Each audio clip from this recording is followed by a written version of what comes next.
নমস্কার বন্ধুরা, আমি ডালিয়া বাহারি রান্না রেসিপিতে জানাই অনেক অনেক স্বাগত। আজকে একটা ডিমের রেসিপি শেয়ার করব। রেসিপিটার নাম হলো ডিমের বাদশাহী কারি।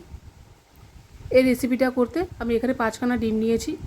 ডিমটা আমি আগের থেকে সিদ্ধ করে খোসা ছাড়িয়ে লবণ আর হলুদ দিয়ে মাখিয়ে নিয়েছি। 3খানা বড় সাইজের পেঁয়াজ আমি স্লাইস করে কেটে নিয়েছি। 1 ইঞ্চি আদা টুকরো, 3টে রসুনের কোয়া আর 5খানা কাঁচা লঙ্কা নিয়েছি।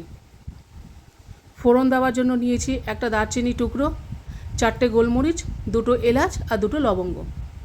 3 চামচের মতো টক দই নিয়েছি। 3 চামচ নারকেল কোড়া, 15টা মতো চিনেবাদাম, 2 চামচ পোস্ত আর অল্প একটু চারমগজ নিয়েছি। আর নিয়েছি ঘি। প্রথমে আমি গ্যাসটা জ্বালিয়ে কড়াইটা বসিয়ে দেবো গরম হবার জন্য। কড়াইটা গরম হয়ে এলে তাতে আমি অল্প একটু সর্ষের তেল আর অল্প একটু ঘি মিশিয়ে নেব। তেলটা যখন গরম হবে তখন আমি ডিমগুলো দিয়ে দেব। ডিমগুলো ভাজা হোক ততক্ষণে আমি প্রত্যেকটা মশলা একসাথে করে একটা পেস্ট বানিয়ে নেব। এখানে আমার ডিমগুলো ভাজা হয়ে গেছে, আমার পেস্টটাও তৈরি হয়ে গেছে। এবার আমি ডিমগুলো একটা বাটিতে তুলে নেব। কড়াইতে আরেকটু সর্ষের তেল দেব।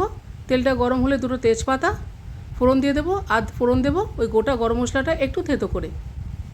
এবার যখন খুব সুন্দর একটা গন্ধ বেরোবে তখন আমি কেটে রাখা পেঁয়াজের টুকরোগুলো দিয়ে দেবো। পেঁয়াজটা দিয়ে আমি 2-3 মিনিট একটু ভাজবো। ভাজা হয়ে আসলে ওই বেটে রাখা পেস্টটা আমি দিয়ে দিলাম। আর দিয়ে দেবো পরিমাণ মতো হলুদ, লবণ, খুব সামান্য একটু কাশ্মীরি লঙ্কার গুঁড়ো আর 1 চামচের মতো চিনি। এবার মশলাটা আমি 2-3 মিনিট কষে নেব। একটু কষে আসলে তাতে দিয়ে দেবো টক দই। টক দই দিয়েও কিন্তু আমি 2-3 মিনিট কষবো। এবার মশলাটা কষানো হয়ে গেলে তাতে পরিমাণ মতো জল দেব। ঝোলটা যখন ফুটবে তখন আমি দিয়ে দেবো ডিমগুলো।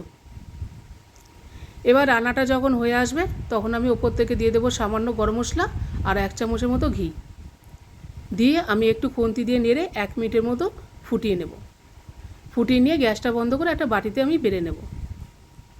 তৈরি হয়ে গেল ডিমের বাদশাহী কারি। এই রান্নাটা কিন্তু তুমি ভাত, লুচি, পরোটা, রুটি, ফ্রায়েড রাইস, পোলাও সবার সাথে কিন্তু খাওয়া যায়। ভীষণ ভালো লাগে। তোমরা বাড়িতে কিন্তু ট্রাই করো আর অবশ্যই কিন্তু কমেন্ট করে আমাকে জানিও কেমন লাগলো। তোমাদের যদি আমার রান্নাগুলো ভালো লেগে থাকে তাহলে সাবস্ক্রাইব করে লাইক আর শেয়ার করে আমার পাশে থেকো। আচ্ছা তাহলে আসি, আবার দেখা হবে নতুন কোনো রেসিপি নিয়ে। তোমরা কিন্তু ভালো থেকো, সুস্থ থেকো। টাটা।